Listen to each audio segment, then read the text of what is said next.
हिल में?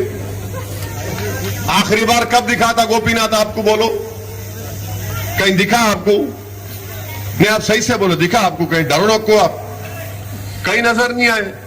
अब परसों उन्होंने आए, उनके लीडर के साथ खड़े रह गए ऊपर और खड़े रह के बोल रहे मैं राउडीजम खत्म कर दूंगा। नीचे वीडियो आया, कोई मार रहे बच्चों को। कौन थे वो लोग?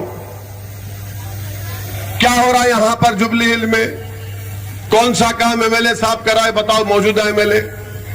हम डेवलपमेंट का काम करवा के लेके आते हैं, टांग अड़ाते। नहीं नहीं, मरहूम शरीफ साहब पूरा मंजूर करा के लेके आते और शरीफ मरहूम बोलते साहब जान दो, उसको बुला ले। तो अरे बोला भाई तुम मेहनत करना, शरीफ जाने दो साहब, मेरा काम हो जाता है। तो ना काम को रुका था। इन्हों क्या आते, खाली इनको लाके चला ठीक है ठहर जाओ, फोटो ले लेंगे आपकी। कुछ काम नहीं किए टीआरएस वाले जुबली हिल्स में। यहां पर आवाम के मसाइल के अंबार है, बहुत मुश्किलात है।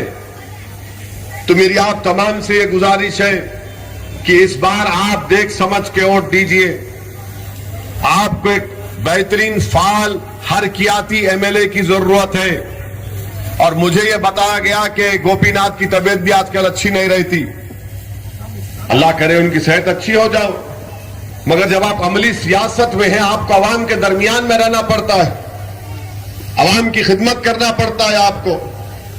और हमारा उम्मीदवार राशिद फराज, आप शेखपेट की आवाम से पूछ लो, करोड़ रुपए के डेवलपमेंट के काम राशिद फराज ने शेखपेट में करवाए।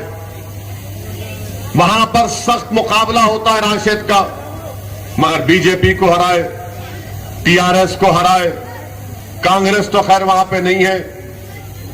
ये काम आपके लिए बहुत जरूरी है कि जुबली हिल में आप मजलिस को मजबूत करिए।